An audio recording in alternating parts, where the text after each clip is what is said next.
On-the-scene coverage of ACC.13 is supported by Janssen Pharmaceuticals, Incorporated.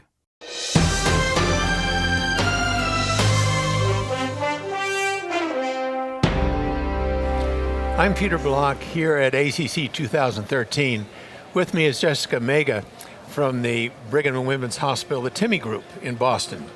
And we've been talking about double antiplatelet therapy, that thing that won't go away. Jessica, Medtronic has now put together a lot of data about the Endeavor stent. And what are we learning about double antiplatelet therapy? When can you stop it? When can you not stop it? Do we have to do it for a year? Do we have to do it for 50 years? I mean, what's going on here? Sooner or later, we have to get to the end of this, don't we? Absolutely. So we know that patients with acute coronary syndromes, those undergoing stenting, they require dual antiplatelet therapy, or at least that's what the guidelines have been telling us. Now, I do think it's important for us to remember patients with ACS are different than those just undergoing PCI. But in this group of patients, as you mentioned, that were followed, about 40% of them were ACS patients, meaning 60% were not. About 30% were diabetics. And it's very interesting. What they saw is that stent thrombosis rates, as we've known, were very high or relatively high in that first month. Right.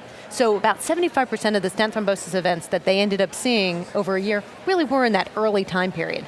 So what happens, the early time being 30 days or ish kind of stuff. And we all know, I mean, that bad stuff always happens and always probably will because of probably the fact we don't put the stents in perfectly.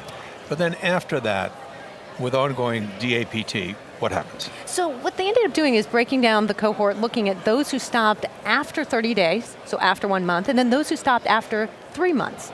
And if you look at patients who stop within the first 3 months, if they stopped their dual antiplatelet therapy, those patients did have higher event rates, higher stent thrombosis rates than those who didn't stop. But interestingly, those who stopped after 3 months didn't have a hazard. And so it leads us to question, in these types of patients, could we be stopping dual antiplatelet therapy earlier? But I will caution and say it was up to the treating physician's discretion. So maybe there's something different about the patient that you keep on dual antiplatelet therapy for a longer period of time. I will tell you, Jessica, if I see a patient who's having an acute coronary syndrome and I think that they need their antiplatelet for some other pleiotropic effect, just because it's good for you, quote unquote, whatever that means, I would tend to take a patient that was more unstable and say, stay on it, wouldn't you? Absolutely, and that's why, since this wasn't a randomized look at this question, we need to take it within that context. The other thing we always talk about is treating the stent, so that's one issue, stent thrombosis, and to your point, what about the vascular path, the patient's entire bed of arteries? And I think we do have to consider both those issues when we think about dual antiplatelet therapy. So, for a stable patient, I would say, after 3 months, maybe discontinue it if for some reason they can't afford it or whatever. There's one issue, though, that troubles me, and that's the patient who's going to have an operation.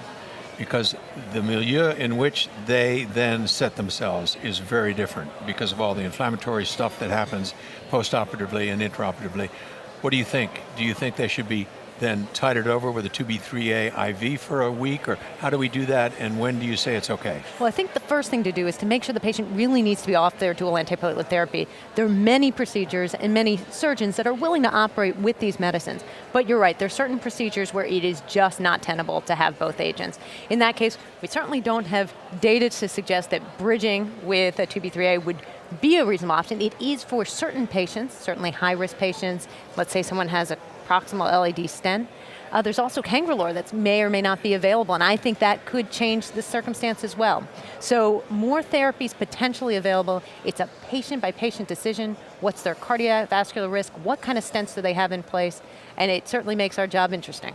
So let me ask you one thing. If you had a stent in place, would you take your 2B3A or your antiplatelet agent for a year? If I was not having problems, I would. I thought so. Thanks. Come on back. We'll have lots more interesting information from ACC 13.